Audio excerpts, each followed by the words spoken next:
Hi friends, welcome back to Nizam వంటలండి. Evening అయితే చాలు మనకి ఏదో ఒక స్నాక్స్ కావాలి. అది కూడా క్రిస్పీగా అండ్ టేస్టీగా ఉండాలి.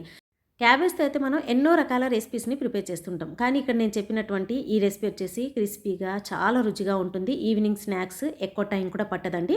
సో, ఈజీగా అప్పటికప్పుడే మనం దీన్ని ప్రిపేర్ చేసేయొచ్చు. ఇక్కడేంటంటే క్యాబేజ్‌కి కనిపిస్తున్నటువంటి ఈ లీవ్స్ ఉన్నాయి కదా! ఈ లీవ్స్‌ని మనం సెపరేట్ చేసేసుకోవాలి ఈ విధంగా. మన పెద్ద సైజులో కనిపిస్తున్నాయి కదా! సో, పైన ఎక్స్‌ట్రాగా ఉన్నటువంటి ఈ పార్ట్‌ని మనం కట్ చేసేసుకోవాలి. ఈ లీవ్స్ అన్నిటిని మనం ప్యాన్‌లో ఒక 2 గ్లాస్ వాటర్‌ని యాడ్ చేసేసి కొంచెం లో ఫ్లేమ్ మీద పెట్టి జస్ట్ 3 మినిట్స్ కోసం దీన్ని ఉడికించుకోవాలి. ఎందుకంటే ఇలానే మనం డైరెక్ట్ ప్రిపేర్ చేసామనుకోండి క్రిస్పీగా రావన్నమాట. సో, పచ్చి వాసన కూడా మనకి వస్తుంది. అలాంటప్పుడు ఈ లీవ్స్‌ని మనం కొంచెం ఉడికించుకుంటే పచ్చి వాసన అనేది రాదు.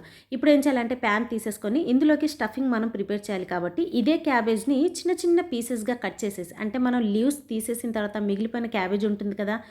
ఆ క్యాబేజ్‌తో ఈ స్టఫింగ్‌ని మనం ప్రిపేర్ చేసేసుకోవాలి. ఇప్పుడు ఇందులో ఉడికించి పెట్టినటువంటి ఒక పొటాటోని కూడా మనం మ్యాష్ చేసి ఇందులోకి తీసేసుకోవాలి. దీంతో పాటు మనం ఉప్పు వచ్చేసి తగినంత యాడ్ చేసేసుకోవాలి ఇందులోనే.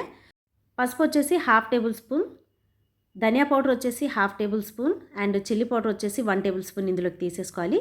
తీసి కొంచెం మనం లో ఫ్లేమ్ మీద పెట్టి దీన్ని ప్రిపేర్ చేసేసుకోవాలి. తొందరగా ఉడికిపోతుంది ఎందుకంటే క్యాబేజ్ కాబట్టి అండ్ ఆలు కూడా మనం ఇందులో మ్యాష్ చేసి వేసేసుకున్నాం కదా!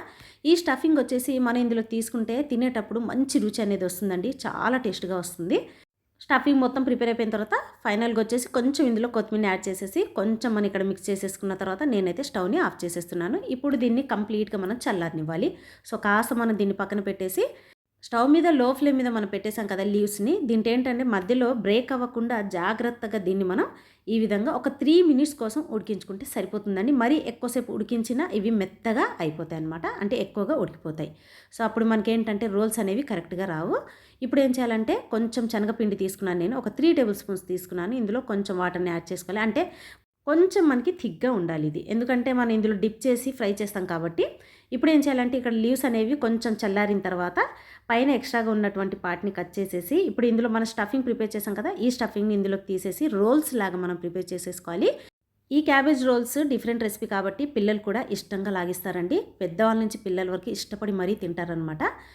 రోల్ ప్రిపేర్ చేసేటప్పుడు ఒకసారి నేను ఇక్కడ వీడియోలు చూస్తున్నాను కదా! ఇదే విధంగా మీరు కరెక్ట్‌గా రోల్ అనేది చేయాలి. లేదనుకోండి కొంచెం హోల్ ఉన్న మనకి స్టఫింగ్ అనేది ఔట్ సైడ్ వచ్చేస్తుంది.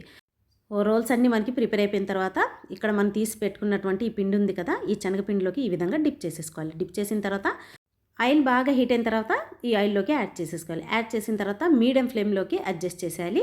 సో, మనం ఏంటంటే మీడియం ఫ్లేమ్ మీద పెట్టి ఒకవైపు కంప్లీట్‌గా ఫ్రై అయిపోయిన తర్వాత వేరే వైపు కూడా ఫ్రై చేయాలి.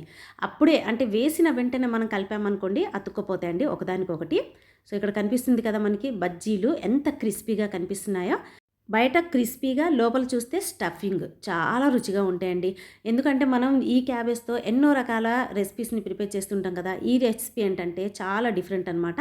అండ్ ఇష్టంగా లాగిస్తారు. నేనైతే వారంలో కనీసం ఒక్కరోజైనా దీన్ని ప్రిపేర్ చేస్తాను. అంత రుచిగా ఉంటాయి.